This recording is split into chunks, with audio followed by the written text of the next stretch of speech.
My blissful gorgeous selves, often great sages came to see Lord Krishna in his Dwarka city. This time a team of powerful rishis were visiting. They were resting in the woods, in the green meadows, near the pond. Vishwamitraji, great sage Bhrigu and Durvasa, these rishis of invincible anger were there.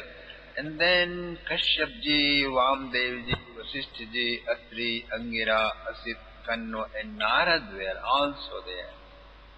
At that time, many of the boys from Yadu dynasty were going to play. They spotted these sages. They decided to approach them as custom and bow down to them.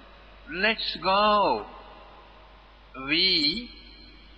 What are we going to ask them? They always saw whenever a holy man visited King Ugrasen or Vasudevji and even Lord Krishna, they turned themselves into humble questioner and they became speaker. There must be something to ask. This way they feel honored and we gain knowledge. Some of the boys had developed great disgust for the holy people after they saw what Durvasa did to Lord Krishna and Rukmini ji. Anyway, they did not have inquiry for the Absolute. So they decorated Samba, one of their friends, in the form of a woman, piled extra clothes upon the stomach and covering his face as well. They brought him to the sages. They bowed down to the sages as joke and requested them to foretell as what kind of issue this pregnant lady is going to give birth to, a boy or a girl. Each one of them were so powerful to see all past, present and future in one glance, my dear friends. Each of those visiting rishis were that much powerful. They were upset on this joke upon them. Then the same Durvasa of terrible curses spoke the words of curse like a hurl of thunderbolt. He said, rascals, neither boy nor girl, but a terrible iron pestle is all that is going to come out of the belly of this boy, which will destroy your entire race very shortly. Greatly scared, all the princes opened the covering around the belly of Samba. To their utter surprise, utter shock, they found a dangerous iron pestle. Kim kritair mandabhagyerna kim vadishyanti no jana. Oh, what a terrible mistake we unfortunate fellows have done. What will people say to us? They worried and came to the royal court. They presented the pestle before the king and told him what has happened. The king was aghast. Courtiers were terrified. At last king ordered to powder up the pestle and throw it into the sea. It was done. A small piece remained unground, so it was also thrown in the mid-sea where a fish swallowed it up, my dear friends. According to their expectations, these powder did not sink down at the sea bottom as they thought. The wave pushed them aside at the shore of Prabhasa Kshetra, just a few miles away from Dwarka. All the assembled powders combined with soil grew into a special double-edged plant all along the beach. The last piece which was swallowed by a fish was caught by a hunter. When he cut it open, he was surprised to see a shining iron part. He sharpened it and made an edge on the tip of an arrow. Thus the setup of the oncoming destruction of the Yadavas is complete, my dear friends. Meanwhile, throughout Dwarka, inauspicious omens of future calamities started happening everywhere. The news spread everywhere. Citizens were concerned, ladies were afraid, statesmen were worried. There was a known, unacquainted fear in the atmosphere of Dwarka. Martena kim swasthagatim pradarshayan. When Lord Krishna heard this news after his arrival from his government trip, he indicated the healthy way of ending the physical life, just accepted it, sanctioned it, and smiled it away. Kartum naichhadya shapam kalarupyanvamodata. Whatever is going to happen, let it happen. That too is my Leela, my pastime, of my Mahakal form. So he said, my dear friends, let it happen just to see how it feels like. Bad omens after bad omens continued in Dwarka, my dear friends. Clouds of fear rumbling in the sky, indications of colossal destruction spread everywhere. Naradji was full of compassion. He came to the royal assembly. The king and Vasudevji and all Yadavas worshipped him with due respect. Now folded palms with tear-filled eyes, Vasudevji requested, Holy Sire, please enlighten us into Bhagavatic wisdom which liberates people from all kinds of fear. Ya Shrutva Sraddhaya Martyo Muchyate Sarvato Bhayat. Life is a gamble every moment with no certainty of next moment in happiness. It is terrible suffering which comes time and again assuming the form of happiness. It is stomach pain which comes to us assuming the form of 15-course meals. Grotesque ugliness comes in the form of beauty time and again. Stink comes. Foul smell comes in the form of perfumes. Sheer heartbreak comes over and over, assuming the form of intimate relationships. All sexual relationships. It is sheer death which has come to us in the form of life. A wonderful, exquisite life with Krishna. Now its original dreaded death form seems like going to be revealed very soon.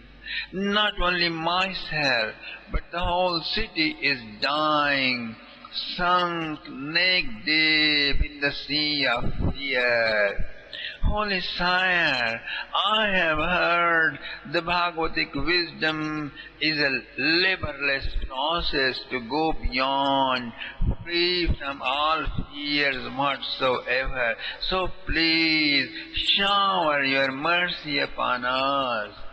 And Naradji was filled with joy and he said, my dear, thank you, dear Vasudev. Thank you indeed. You have done great favor on me asking this question. You reminded me of my beloved Lord. Smarito Bhagavanadya Devo Narayano Mama. Whatever there are presented in the name of original are just pieces of truth packaged in terms of current language and timely necessities. Once that time frame is over, the situation is changed. The fact, the piece of truth packaged as original is ready to be trashed out. New facts become necessity. Those too become outdated in course of time. Tiny little particle of truth enveloped in cover of lots of lies does not help in long terms. Therefore, the truth cannot be original. It cannot be fact. Originals and facts are pairs of myth, fancy, supposition, speculation. As you suppose asset, the root asset, $100, then you work on your problem and you will find your mathematics question is solved. You get the answer. Same way, through these imaginary originals and facts, some of the social, national, international problems are solved, but the real fundamental problems stay on underneath to surface later. Just like Karl Marx's theory of communism is original, capitalism, socialism, democracy, aristocracy have facts, but they have no answer to real questions. Basic questions are unanswered by a knower of absolute truth. No, basic questions remain unanswered by materialistic heads, and it can be answered only by the knower of absolute truth. His answers have universal application, therefore it is always traditional, handed down generation after generation. So let me tell you a brief history of this holy tradition. The starter of human race is Swayambhu Manu. His son was Priyabrat, then Agnidra, then Navi, then Rishabh, and his son, the sixth generation from Swayambhu Manu, was King Bharat, on whose name this globe is called Bharatvarsha. Much later, now only India known as Bharatvarsha, okay? His 9 brothers, Bharata's 9 brothers ruled over 9 different varshas. 91 brothers went for meditation. Among them, 9 became wonderfully enlightened. They always moved in a team of 9 enlightened brothers called Yogiswaras. They roamed around entire Bharatvarsha and made thousands of people enlightened, spread a culture, a lifestyle which includes all approaches of God realization, manifest, unmanifest, yoga of vigilance and trance, devotion to Divine Mother, devotion to Lord Shiva, Shiva consciousness, Mother consciousness, Rama consciousness, Krishna consciousness, and much more. Multicolor, multidimensional flowers of enlightenment. They help to blossom. Atma Jnane Kritasramaha Sramana Atma Vidya Visharadaha, as they were. Their names are as follows, dear Vasudevji.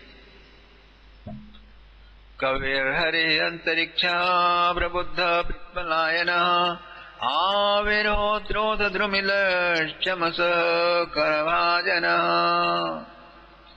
How they are? They have done ceaseless hard labor to attain enlightenment. They were nominal clothes, okay? They wear only nominal clothes. They talk nothing but only about God. Mechanics of yoga, mysteries of absolute truth. Their telegraphic sentences are pregnant with multidimensional meanings. They appear to be like sons of goddess of wisdom, the Saraswati Devi. It is too rude to ask a holy man about his race, about his caste, about his birthplace, sampradaya, native place, parents, hermitage, and so on and so forth.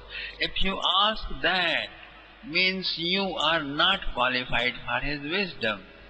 If you ask him, who is your guru and where is your ashram, that means you are not impressed by his personality, you are not respectful to him. Okay? So you are not qualified for his wisdom he stands for then. Okay? You are not fit to receive anything from him. If you are not a wrong person to approach a holy man, you will focus your awareness towards his experience. You will be overwhelmed. You will be humble before his magnanimous personality, and it will fulfill you.